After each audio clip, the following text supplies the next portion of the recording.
यहाँ दी गई जानकारी ज्योतिष पर आधारित है तथा केवल सूचना के लिए दी जा रही है। TV9 डिजिटल इसकी पुष्टि नहीं करता है। यहाँ बताए गए किसी भी उपाय को करने से पहले संबंधित विषय के एक्सपर्ट से निजी तौर पर सलाह अवश्य लें।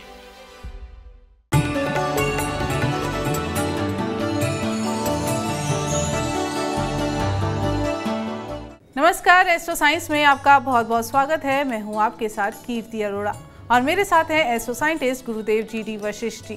सर, आपका बहुत बहुत स्वागत है। दाता खुशियां दे, माता रानी सुखी रखे।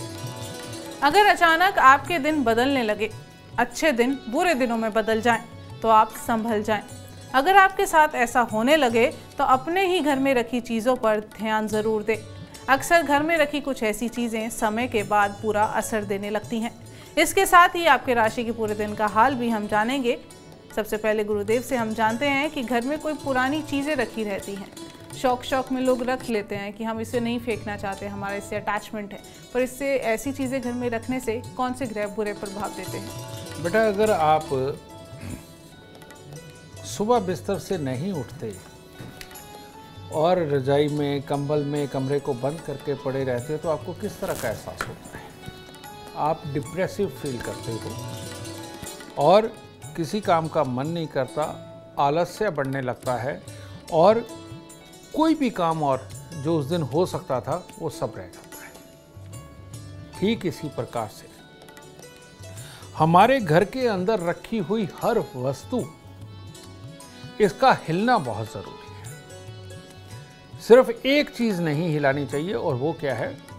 अपने मंदिर के अंदर रखी हुई मूर्तियाँ। वो अगर आपने साफ भी करी है तो जहाँ से उठाइए वहाँ रखिए, और मूर्ति बिल्कुल बहुत छोटी होनी चाहिए और फोटो तस्वीरें भी, उनके ऊपर भी रोज़ कपड़ा लगना चाहिए, लेकिन जहाँ है वहीं रहे, उसको नहीं बदल सकते। नहीं तो घर के अंदर कोई भी चीज़, बर्तन हो, कपड़े हो, चारपाई हो, ठीक है, सोफ़ा हो, टेबल हो, कुछ भी, एवरीथिंग, इसका हिलना बहुत ज़रूरी है। और यही कारण है कि पुराने समय के अंदर जब भी कोई बिस्तर, बेड वगैरह बनाए जाते थे, वो इस तरह के बनाए जाते थे कि या तो उसके नीचे जगह छोड़ी जाती थी, ठीक है, कि जिसके अंदर झाड़ू लग सके। और आजकल ये बॉक्स वाले बेड बनते हैं, ये बड़े खतरनाक हो गए क्योंकि ये ऊर्जा को बांध के रखते हैं और एक ही जगह पर पड़ी पड़ी ऊर्जा और उसी पे और ऊर्जा पड़ जाने के कारण ये गलने लगती है, सड़ने लगती है, और वो सड़ी हुई एनर्जी ही आपको ख़राब करने का काम करती है। तो इसीलिए घर के अंदर वो सामान जो इस्तेमाल नहीं होना और जो महीनों भर, सालों भर वहीं पर रहना है, ऐसे सामानों को रखना अपने परिवार की सेहत, अपने बच्चों की बुद्धि, आपकी अपनी बुद्धि और आपके अपने कर्म, इन सब को खराब करने जैसा होता है। इसीलिए आपको ये काम बिल्कुल नहीं करना चाहिए। चीज़ों को उठा करके, साफ करके दोबारा टिकाने से भाग्य बढ़ता है, और एक जगह पर रखी चीज़ें जिनको हिलाया नहीं जाता, इससे भाग्य घटना शुरू हो जाता है, बुद्धि काम करना कम कर देती है और तकलीफें पैदा होती हैं। गुरुदेव, जैसे अभी आपने बोला कि बॉक्स वाले बेड का ट्रेंड बढ़ गया है, अब अमूमन हर घर में ऐसी बेड देखने को मिलते हैं, तो ऐसे में क्या किया जाए? क्या कुछ उपाय हो सकता है? बिल्कुल हो सकता है बेटा। बॉक्स वाले बेड भी अगर आपने रखे हुए हैं तो कम से कम भी महीने में एक बार आप उसके बॉक्स को खाली करके और बेड को हिलाकर उसके नीचे जमा हुई जितनी भी धूल है, जितनी भी मिट्टी है, उसको ज़रूर साफ़ करें, पोछा मारें, अच्छा, और उसके बाद वापस उसकी जगह पर रख करके उन चीज़ों को वापस एक एक करके टिकाना शुरू करें। इससे क्या है, बेड के अंदर रखी हुई वस्तुओं को भी सांस मिलेगा और हर चीज़ सांस लेती है, कपड़े भी सांस लेते हैं, समझ गए ना? और इन चीज़ों को अगर सांस दिलाते रहोगे तो अच्छा रहेगा। और अच्छा तो ये है कि महीने में एक बार बॉक्स से वो चीज़ें निकाल करके आप दिन भर धूप में रखें और बाद में उनको शाम को बेड में डाल दें और उसके बाद महीना भर रहने दें। और ये बेड को हिलाना, अंदर रखी हुई वस्तुओं को निकाल करके उनको भी सांस दिलाना, ये आपके भाग्य के बढ़ने की निशानी होगी। नहीं तो भूलने की बीमारी, ठीक है, कामों को याद ना रखने की बीमारी और काम करते करते काम को भूल करके कुछ और ही करने की बीमारी, ये घर के अंदर जन्म लेने लगती है और मामले खराब हो जाते हैं। गुरुदेव, कुछ लोग होते हैं जो घर में दिखावे के लिए तस्वीरें लगा देते हैं जो वास्तु के हिसाब से ठीक नहीं है। तो घर में ऐसी कौन सी तस्वीरें हैं जो लगा सकते हैं और कौन सी तस्वीरें हैं जिन्हें घर से निकाल देना चाहिए? आपने एक बात सुनी होगी कि रथ पर अर्जुन बैठे हुए हैं, श्री कृष्ण खड़े हुए हैं, लोग घर पे ये तस्वीर लगाने के लिए मना करते हैं, ठीक है। और बहुत सारी इस तरह की तस्वीरें हैं। जो भी तस्वीर देखते ही आपके अंदर उत्तेजना बढ़े, ऐसी कोई भी तस्वीर अपने घर पर लगाना बिल्कुल बिल्कुल गलत है। जो भी तस्वीर आपके अंदर कामुक विचार पैदा करे, ऐसी तस्वीर घर पे लगाना पाप है। और घर उसे बोलते हैं जहाँ पर मियाँ बीवी बच्चे और बड़े ये सब रहते हैं, ठीक है। ऐसी जगहों पे ऐसी तस्वीरें सख्त वर्जित होती हैं। और जो भी तस्वीर आपके अंदर इमोशनल भाव पैदा करे, प्यार पैदा करे, परिवार के साथ, परमात्मा के साथ लगाव पैदा करे, ऐसी तस्वीरें लगाना ऑलवेज शुभ होता है, अशुभ नहीं होता है। गुरुदेव, घर में फटे पुराने कपड़े रखे जाते हैं, उसकी पोटलियां बना कर एक कोने में रख दिया जाता है। इससे कौन से ग्रह बुरा प्रभाव डालते हैं? रेडीमेड कपड़े, चादरें, तकियों के लिहाफ, ये सारी की सारी जितनी चीज़ें हैं, ये शुक्र और केतु के दायरे में आती हैं, शुक्र के दायरे में ज़्यादा आती हैं। तो ऐसी अवस्था के अंदर हम जैसे नहा धो करके हम खुशबूदार साबुन से नहाते हैं ताकि हम एनर्जेटिक रहें। नहाने के बाद इत्र लगाते हैं, परफ्यूम लगाते हैं ताकि हम एनर्जेटिक रहें, ठीक है। और ये जो जितनी भी खुशबू है, ये सारी की सारी ऊर्जा को बढ़ाने का काम करती है। हमारे को नींद ना आए और अच्छी तरह से काम को समझदारी के साथ फोकस कर सकें, इसके लिए खुशबुएं लगाई जाती हैं, ठीक है। ये सारी शुक्र की चीज़ें हैं जितनी खुशबू है। इसी प्रकार से रेडीमेड कपड़े, चादरें और तकियों के लिहाफ, ये भी सारे शुक्र हैं। और ऐसे में अगर आप इनको पोटलियाँ बना के घर के अंदर रखते हैं, बेड में रखते हैं, या ऐसे आपने एक कोना बना रखा उसके अंदर ये रखते जा रहे हैं, ये शुक्र की एनर्जी सड़ने लगती है। और शुक्र और शनि ये आपस में मित्र है, या कहो मियाँ बीवी है। जिन घरों के अंदर इस तरह से कपड़ों की पोटलियाँ बना के रखी जाती है, उन घरों के अंदर मियाँ बीवी वाला सुख ऑटोमेटिकली कम होने लगता है। एक दूसरे के अंदर इंटरेस्ट खत्म होने लगता है, एक दूसरे के साथ शिकायतें बढ़ने लगती हैं, एक दूसरे के साथ में समझ नहीं मिलती, यानी ब्याहता जोड़े की बात बोल रहा हूँ, ठीक है। और बच्चों को भी जवानी वाली दिक्कतें आने लगती है, चाहे लड़का हो चाहे लड़की हो, ठीक है, क्योंकि शुक्र का सीधा सीधा संबंध जवानी के साथ है, जोश के साथ है। अगर वो भी नहीं तो बच्चों को अपना टारगेट अचीव करने के लिए जिस कदर चालाकी और मेहनत करनी चाहिए वो उनके पास नहीं रहती। ये इतना बड़ा खामियाजा ये कपड़ों की गठरियाँ बांध करके रखने से मिलता है। समझ गए? जिनका काम धंधा है वो तो रोज लाते हैं, रखते हैं, हिलाते हैं, बेचते हैं, नया लाते हैं, ये अच्छा है। नई ऊर्जा आती है, पुरानी ऊर्जा जाती है, ठीक है।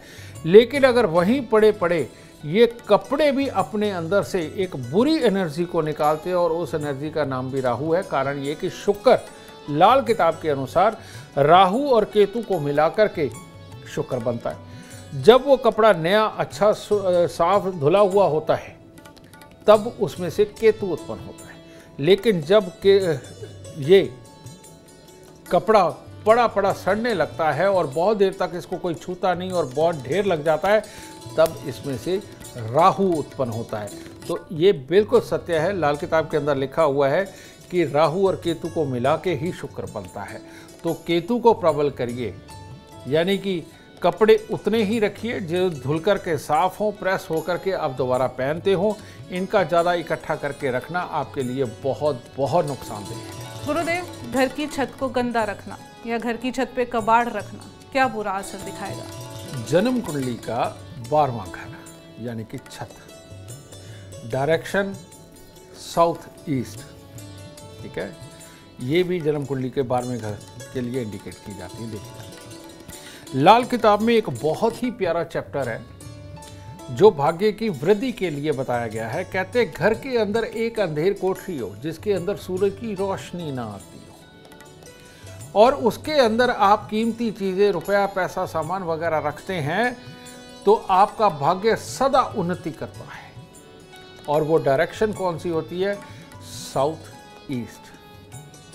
उसके लिए लाल किताब में कहा गया कि आपके घर में जब हम एंटर कर रहे हैं और जाकर के अगर सीधे हाथ के ऊपर एक अंधेर कोठरी हो तो वो आपके भाग्य के लिए बहुत ही शुभ होगी, और जब तक वो होगी तब तक आपका भाग्य बढ़ेगा, और जिस दिन वो टूट के उसमें सूर्य की रोशनी कर दोगे भाग्य मिट्टी हो जाएगा। ठीक है, तो वहां पर कीमती चीजें रखना अच्छा होता है। मेकअप का सामान रखिए, वो भी अच्छा है। ठीक है, घर की छत वही फल देती है। घर की छत के ऊपर आपकी बची हुई ईंटें, बची हुई रोड़ी, बचा हुआ बदरपुर, ये सब कुछ होगा। तसले, फावड़े ये रखे हुए हैं, लकड़ी, लोहा रखा हुआ है, भविष्य में कभी काम आने वाले गर्डर रखे हुए हैं, तो समझ लो ये भविष्य में काम नहीं आएंगे, बिक जाएंगे और आपकी मेहनत को इतना ज़्यादा बढ़ा देंगे कि आप नया मकान बनाने के काबिल ही नहीं बचेंगे। इसीलिए अपने, इसको बोलते हैं व्यय स्थान, इसको बोलते हैं सुख स्थान। ये व्यय भी ऑलवेज आदमी को पैसा खर्च करके ही सुख मिलता है, समझ गए, या दान दे के ही सुख मिलता है।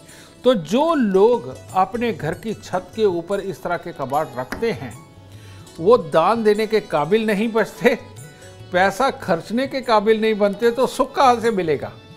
तो अगर आपको सुख को जगाना है, सुख को पाना है, तो सुख के स्थान को अच्छा करिए और घर की छत से कबाड़ उतारिए ताकि जीवन वाकई में सुखमय हो सके। गुरुदेव, कुछ लोग होते हैं पुराने पर्स को लेते रहते हैं, यूज़ करते रहते हैं, फट जाता है फिर भी उसको यूज़ करेंगे, तो पुराना पर्स अपने पास में रखना या घर में रखना कितना बुरा प्रभाव देता है? पुराना पर्स, अब पर्स कपड़े का है ये एक अलग है, चमड़े का है ये एक अलग है, रेक्सिन का है ये एक अलग है, पर्स एक रंग का है ये अलग है, पर्स 2 रंग का है ये अलग है, पर्स 3 रंग का है ये अलग है। ग्रह इतनी तरह से देखे जाते हैं, समझ गए ना। तो कुल मिलाकर के धन की थैली, समझे, कीमती चीज़ों की थैली, इसके लिए तो यहाँ तक कहा गया, एक लाल किताब के अंदर चैप्टर आता है कि जहां आप पहले धन रखते थे, वो आपने जो स्थान बनाए हुए थे धन रखने के लिए, अगर वहां से आपने ये खाली कर दिया है, वहां पर कुछ नहीं है, तो ये आपके दुर्भाग्य की निशानी हो। अगर आप वहां पर पैसे नहीं रखना चाहते, वो जगह किसी को पता चल गई है, चोरी होने का डर है, तो तब भी वहां पर बादाम और छुआरे रखिए, ये बहुत जरूरी है, वरना दुर्भाग्य आ जाता है घर पे। ठीक है, ऐसे ही पर्स होते हैं।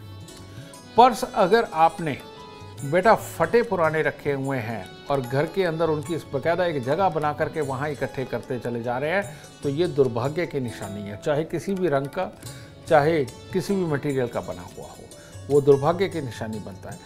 फटे हुए पर्स, खराब हो चुके पर्स, दाग लगे हुए पर्स जिनको आप कैरी नहीं करते, ये घर के अंदर रखना, ये अशुभता की निशानी है, ये कमज़ोर मानसिकता की निशानी है, ये कंजूसी की निशानी है। और इस तरह की मानसिकता को प्रबल करना अपने पाँव पे कुल्हाड़ी मारने जैसा होता है, पॉजिटिव सोच के साथ आदमी आगे नहीं बढ़ पाता। तो इसीलिए इस मानसिकता को त्यागिए और जीवन के अंदर तरक्की करिए। बिल्कुल, और तरक्की करनी है तो एस्ट्रो साइंस ज़रूर देखिए। गुरुदेव, मेरा अगला सवाल है आपसे, घर में भगवान के पुराने फटे हुए चित्र रखे हैं या टूटी हुई मूर्तियाँ हैं, तो इसका क्या करना चाहिए? फटे हुए चित्र और टूटी हुई मूर्तियाँ रखने की जरूरत ही क्या है ना? कारण ये है कि ये जो चीज़ है ये आने वाले दुर्भाग्य को दर्शाती है। ये एक इंडिकेशन है कि आप भविष्य के अंदर सही डिसीजन लेकर के जो कार्य करने चाहिए, जो जीवन के अंदर आपको अचीव कर लेना चाहिए एक पॉजिटिव मानसिकता और एक पॉजिटिव कर्म के साथ में, ये उसको इंडिकेट कर रहा है कि ये खराब है। और आप में दुनियादारी की समझ ही नहीं है, और दुनियादारी की समझ नहीं है, कामकाज की समझ नहीं है, तो आप जीवन में तरक्की कैसे पाएंगे? ठीक है, तो बदलाव ही सृष्टि का नियम है।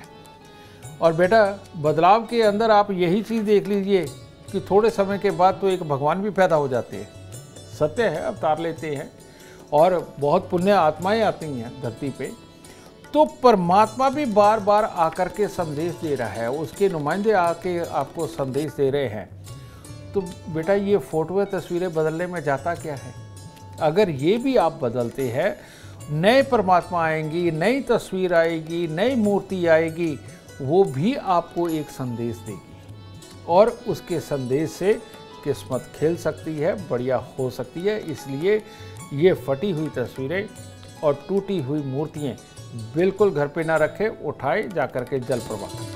गुरुदेव, ये जो मूर्तियाँ और चित्र हम घर में लाते हैं, इसको लाने के लिए क्या कोई शुभ दिन होता है या कोई शुभ समय जिसमें भगवान का चित्र या मूर्तियाँ घर में लाएं? एक बहुत पुरानी कहावत है, बुध शनिचर कपड़ा गहना एतवार, सतगुर पली करे तो जुती पाइये मंगलवार। ठीक है। तो इसके अंदर जो सबसे शुभ दिन माना जाता है, जिसमें सोना लाया जाता है, जिसमें ज्ञान पाया जाता है, हालांकि संडे को छुट्टी होती है ज्ञान के सारे संस्थानों की, लेकिन ये सत्य बात है। हम जब गुरुकुल पे भी जाते हैं तो सबसे पहले बाल मुंडवाए जाते हैं, यहाँ पर चोटी रखवाई जाती है। वो इसीलिए रखवाई जाती है कि सूर्य देव की पूरी कृपा इनके ऊपर बरसे और ज्ञान आए। और परमात्मा को जब हम घर पे लाते हैं, वो हमें किसी भी कर्म का ज्ञान देने के लिए आते हैं, हमारा साथ हाथ बटाने थोड़ी आते हैं काम के अंदर। और बिल्कुल ऐसा नहीं होता कि वो आपके रुके हुए कामों के अंदर आकर के खुद खड़े हो जाए। वो तो सिर्फ अर्जुन की किस्मत थी कि श्री कृष्ण खड़े हो गए, नहीं तो बाद में तो किसी की किस्मत नहीं रही। तो बेटा यहाँ पर संडे के दिन में आप ये मूर्तियाँ ला सकते हो, सोमवार के दिन आप मूर्तियाँ ला सकते हो, मंगल के दिन आप मूर्तियाँ ला सकते हो। ठीक है, ये 3 दिन है, संडे मंडे ट्यूसडे। इसके अंदर जब भी आप परमात्मा की तस्वीर वगैरह लेकर के आते हैं, आपके लिए अति शुभ। उम्मीद करते हैं आपको आज का एपिसोड अच्छा लगा हो और गुरुदेव की बताई बातें आपके काम बना दे। और अगर आप भी जीवन में सफलता चाहते हैं, अपार धन और लाभ चाहते हैं, तो गुरुदेव के बताए उपाय जरूर करें। उम्मीद करते हैं आपको आज का विषय जरूर पसंद आया होगा। कल आपके सामने लेकर आएंगे एक और विषय जो आपकी कॉम्प्लिकेटेड लाइफ को बना देगा आसान और खुशियों से भरपूर। अगर आप हमारे गुरुदेव से मिलना चाहते हैं या पर्सनली बात करना चाहते हैं तो हमें कॉल करें। हमारा नंबर है 9999090522। आप भी सुख समृद्धि और खुशहाली चाहते हैं और चाहते हैं कि आपके दुखों का अंत हो जाए, इसके लिए एस्ट्रो साइंस ऐप डाउनलोड करना ना भूलें। फिलहाल समय हो गया है आपसे इजाज़त लेने का। आप बने रहें हमारे साथ और हमारे एस्ट्रो साइंटिस्ट गुरुदेव जी डी वशिष्ठ जी के साथ देखना ना भूलें एस्ट्रो साइंस, रोजाना सुबह 8 बजे। नमस्कार।